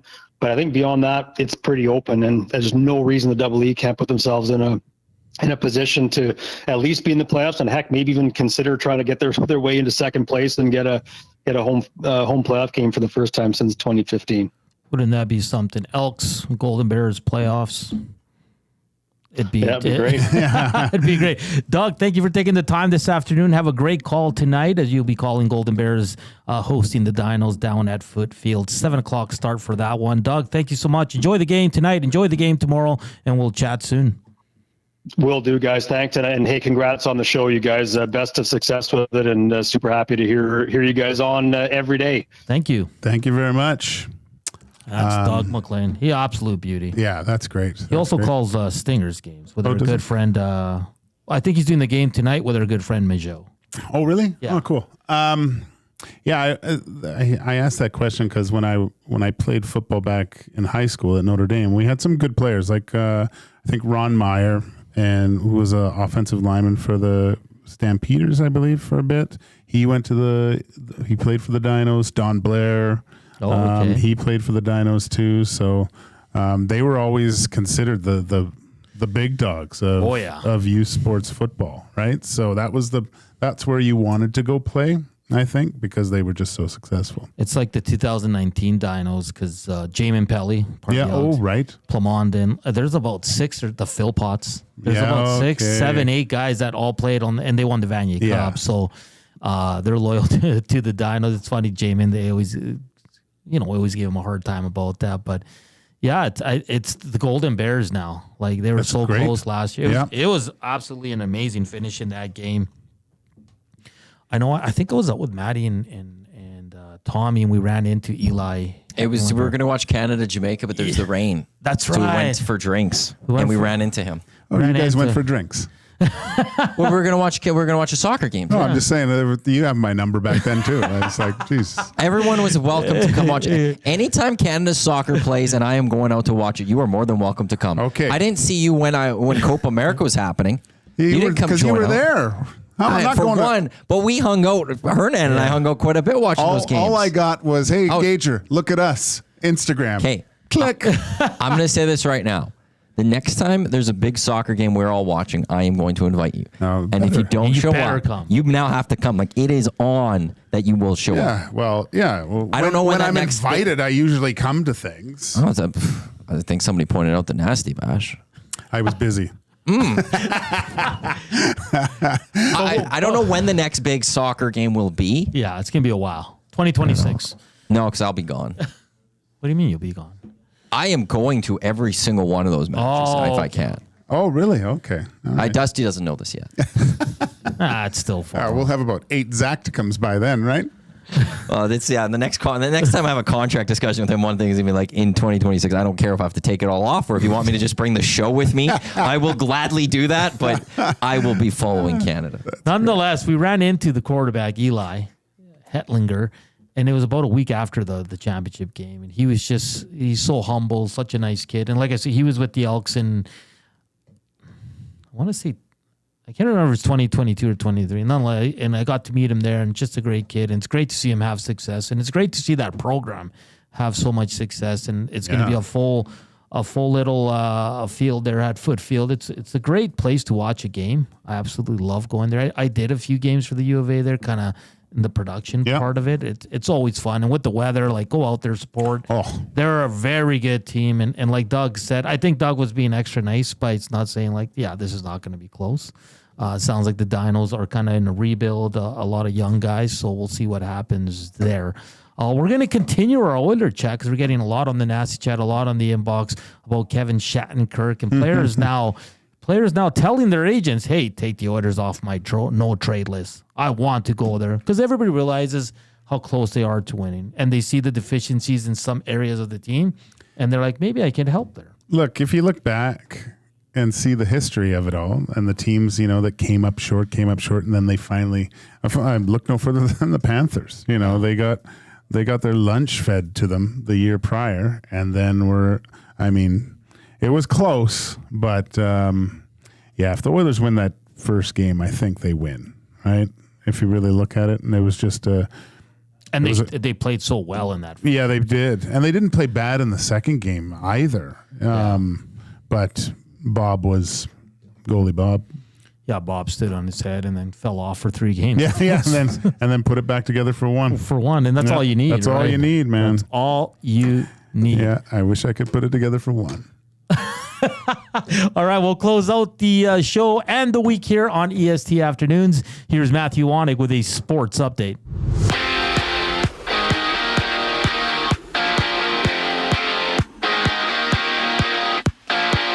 Alberta Golden Bears play host to the Calgary Dinos. Kickoff 7 o'clock at Foot Field. The Bears looking to start their season at 2-0. McLeod Bethel Thompson will get the start for the Edmonton Elks tomorrow when they take on the Stampeders, while Calgary's making a change at quarterback with Logan Bonner getting the start. You can join myself and Jay Milton for the Green and Gold Kickoff Show tomorrow, 4 o'clock right here in Edmonton Sports Talk. We'll be live from Century Casino Sports Bar and Lounge. CFL Week 14 kicks off tonight as the BC Lions and Nathan Rourke head to Montreal to battle Cody Fajardo and the Owls. That gets going at 5:30, while the NFL has Friday night action. They'll be out in Brazil as the Green Bay Packers will battle the Philadelphia Eagles. And the Jays begin a weekend series against the Braves. Kevin Gausman heads to the mound for Toronto. One game already underway. In the top of the ninth, the Yankees have a 3-0 lead over the Cubs. Coming up next is the final segment of the week for EST Afternoons with Hernan and Joaquin Gage. I'm Matt Awanek. You're up to date. Get to know the winners, props, plays, parlays, and more with Nielsen and Hustler. Weekday mornings at 11 on The Lock Shop. Only on EdmontonSportsTalk.com. Your brand deserves more than just a whisper. It deserves a buzz. At the Hive Product Marketing, they specialize in promotional products that bring the buzz. From eye-catching giveaways to unforgettable keepsakes, they got the perfect products to make your brand stand out and get noticed. Visit the Hive Product Marketing and let them create the buzz your business deserves. The Hive Product Marketing, the official merch partner of Edmonton Sports Talk. Visit them online at thehiveproductmarketing.com. You want the heavy hitters on your team, both on and off the ice. If you've been injured in a car accident, call the heavy hitters of injury law. James H. Brown and Associates, Alberta Injury Lawyers. With over 200 years of combined injury law experience, their precedent-setting lawyers are ready to help. Locally owned and proud Edmonton Oiler fans, James H. Brown and Associates wants to support you with their unrivaled experience, unrivaled results, and unrivaled commitment. When accidents happen, head to jameshbrown.com.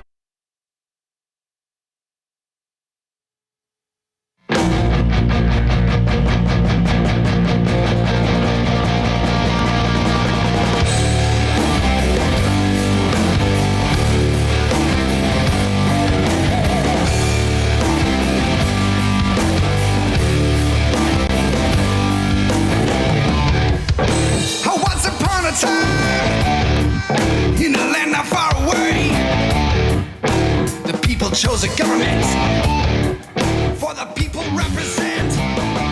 2:42, final segment here on EST Afternoons. To wrap up our first week here, Gager. Next week we have to work 5 days. Jeez. We're in the William Huff Studios Here we're going to have some fun stuff coming up as the Edmonton Oilers get going. Like Tommy mentioned on the oil stream, they're going to have some skates that the media can attend early next week. A lot of boys in town. Saw Leon was in town. Yeah, Leon was on the ice. Arvidsson. Yeah.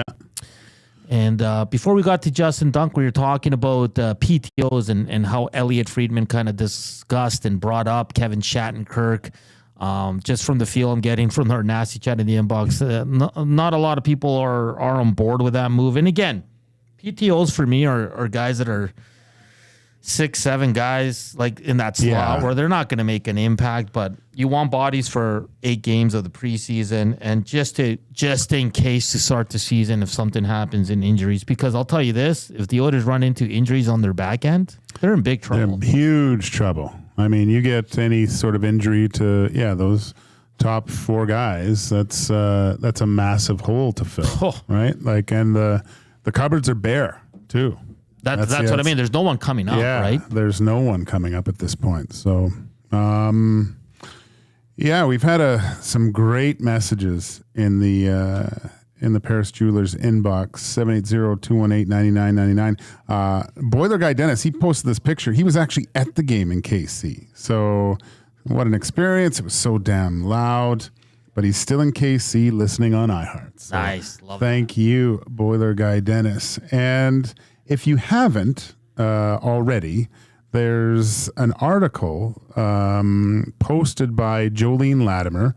You might remember her from the Elks announcement for the new ownership. She was on the Hangout that day, I believe, with Maddie and Tommy. She's written a very nice article on the 4 horsemen here at EST. I did post it to my Twitter account if you want to go and have a nice read.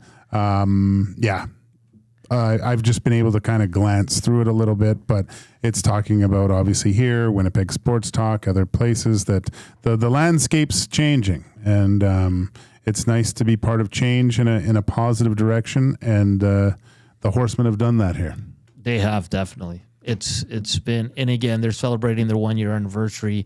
We're just here for year 2, but I mean, we're big supporters. You were a part of it because you filled in, and you're on 2 guys and a goalie, but the job these 4 gentlemen have done to build this, I'm going to call it empire right now, because the empire. You're able to go out and get a guy like Reed Wilkins too, and it's just it's a solid group. Everybody gets along here. It's a great working environment. It's just fun, right? One gentleman told me, he goes, they're doing it wrong. You can't have that much fun at work. Oh, I know. I think, but you know what? This is why we need the camera. That no sound. But the camera, because people actually do a lot of work here. Like it's funny because even Dusty goes, God, there's a lot of people here now working. Yeah. You got to make sure you're pulling your own weight. So we just need the tech. And imagine when the Tecmo machine shows up. And I like how Dusty said, yeah, but we're gonna have to slot hours when we can play. I'm like, if Dusty's gonna really be that strict about it, I'll be on board with. But Dusty's not going to care what time we play at, because he's going to get in there as soon as his show's over at 9. He'll be the first one playing at 9:05. Especially when he becomes bearded Dusty after the end of the CFL season, then it's all over, right? When bearded Dusty hits the Tecmo, it's he'll be upset. He'll want to play because he'll want to take the title from me, and you guys can't take the title from me. That's the thing. Come at me, boys. Come at me. I've got the championship. Bring it on. Let's go. Can you still claim a championship? It's been like 3 years. I'm the last title holder. I remain champ. I think that league shut down, though. Yeah, exactly. That league shut down. Don't be. Well, you'll be remembered as the last champ, but you're not still the champ. 100%. You don't lose your title unless you.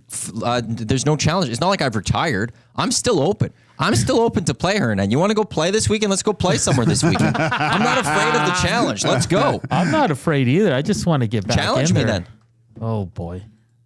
So do we have an ETA on the arrival of said machine? Not at all. No. I got to talk to Dusty. Because you know what I'm afraid of, Matty? That we're going to get a machine. None of us are going to go actually look at it and see if it's the same game. Because it has to be. Oh, no. We will make sure. Like when the first text came out saying from Jay that there's a place that might give us one, everyone was like, awesome. And I immediately jumped in with the technical aspect going, it needs a joystick. And immediately Dusty jumped in like, oh no, 100%. Like we will make sure we will not accept it unless it's at the standards of yourself, Dusty, and I. I know Yuke's not here, but would he still be part of our league if he can stop by for games? Yeah, see, it's still our league. It's still going. I'm still champ. See, but 100%. blew it. See? Right? No, it is the but league. It's still the league. No, that league folded. He's like a It team. didn't fold That anymore. league folded. That league didn't fold at all. So Yuke's out then. No, he could come play whenever we can. We kept it going. You were working for the team, and you came back to play that one weekend. I did. Yeah. That's hilarious. Oh, you got sucked in. That's great.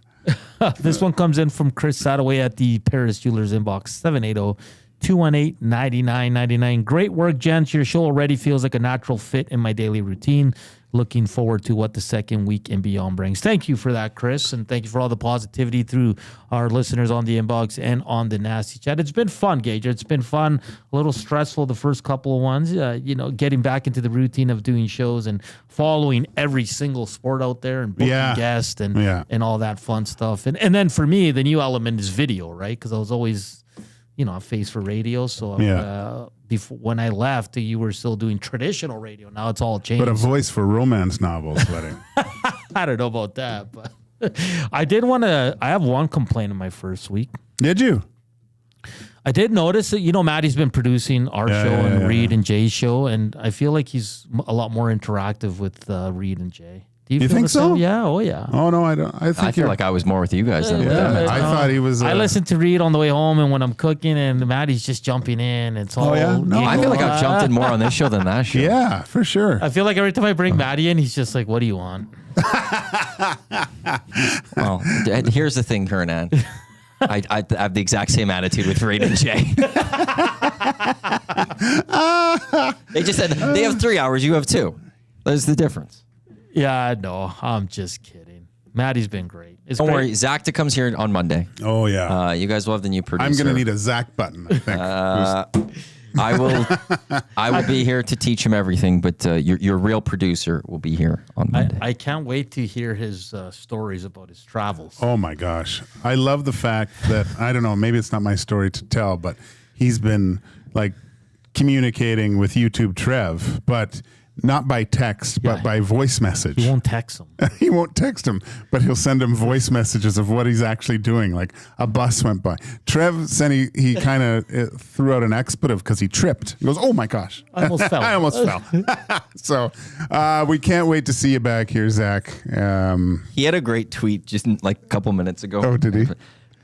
Because it's a very Zach joke. He tweets, "I didn't know Tom Gazzola owned a restaurant in BC," with some laughing emojis, because he walked by a place that's called Tommy's Cafe. As if Tommy's this most very exclusive name. It's Tommy's. I didn't know Tom Gazzola had a place here in BC. Oh my God, is he a beauty? He's nothing against Matthew, because I love Matt. He's my good friend, but Zach's going to bring just a whole different element to this show. Oh yeah, that's to peek a little bit behind the curtain with Rapticum.